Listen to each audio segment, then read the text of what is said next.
сөз. Мен бұл арада Америкада қазақтарға айтамын. Мына биліктің жіберген маймылдар бар. Олар өтіріктен жаңа битеп, олар түк жұмыс істемейді. Олар тракт айдамауы мүмкін. Бірақ сол қазақтарды қайта-қайта дастарханға шақырады. Қайта-қайта жаңағы қай жерде тіпті өзі мүлде қатысы жоқ бір қазақ баласының туған күнін жасаса, не Америкада құтырып жаңағы енді жеңіл табыс табады ғой.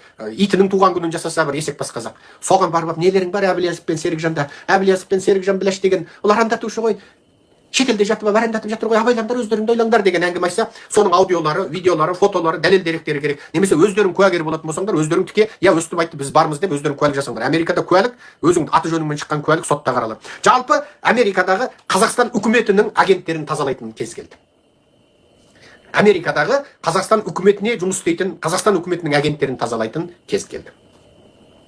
Міне, осыны мен осы ақпаратты жариялап оқып аударып отырып, Лос-Анджелесте 10 жылға сотталған Қытайдың Бейжіңнің агенті туралы әңгімені айтып отырып, қазақтарға дөндеу тастаймын. Кім Қазақстан билігін ақтап жақтап жүр? Кім Қазақстан билігіне қарсы оппозициялық бағыттағы Мұхтар Әбілязовқа, Серікжан Біләшке қарсы жалаларын, теріс үгіттерін жүргізіп жатыр? Кім өздеріңді ойлаңдар, елге барсаңдар қиын болады деген үгіт жүргізіп жатыр? Кім жаңа халықты үрейленуге, қорқуға үгіттеп жатыр? Кім Қазақстан билігінің саясатын үгіттеп жатыр? Осы қазақтарды 10 жылға соттату керекпіз. 10 жылға соттату керекпіз. Қазақ екен деп аяудың керегі жоқ. 10 жылға соттатсақ, үгіт насихатын сол қара зеңгілердің құшағында балқып жүріп, сол түрмеде сол қара зеңгілерге келіншек болып жүріп, өздері үгітін жасасын. Оның жазасын сол түрмедегі, Американың түрмесіндегі ана еркекті иіскегісі келетін қаралардың өзі оны ары қарай оның махаббатын жеткізеді оған мысалы. Міне. Сондықтан мен Америкада қазақтарға осы үндеуімді жасаймын. Қиып алып бөліп таратыңыздар міне. Жалпы дұрысталып келе жатыр жағдай. Көрдіңіздер ме? Бұрын бұлар деген құтырған. Жаңа Америка демократия, біз айтқан Америкада қақысы жоқ екен біз жүреміз деген. Жиналыстарда жаңа құтырған, жаңағы яу деген жаңа ол да құтырған жаңа қысқасы. Елбасы жасасын деген ғой қысқасы.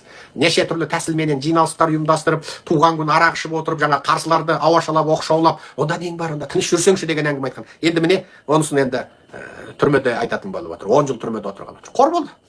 Қазақтарға да осыны айтам, қандай қазақтардан қандай қарекет көрдіңдер, қандай Қазақстан билігі үшін жұмыс істеп жүр. Дәлел дерек, видео дәлел, аудио дәлел, кез келген дәлел.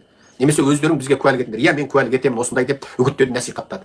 Бізге жіберіңдер, біз соттатамыз. Оның үстінен бақылайтын механизм жасалынады. Сондықтан менің телефоныма хабарласыңдар, +1 551 554 2985. Билікті дәріптейтін, үгіттейтін қазақтарды Америкадан тазалаймыз. Міне. Жақсы.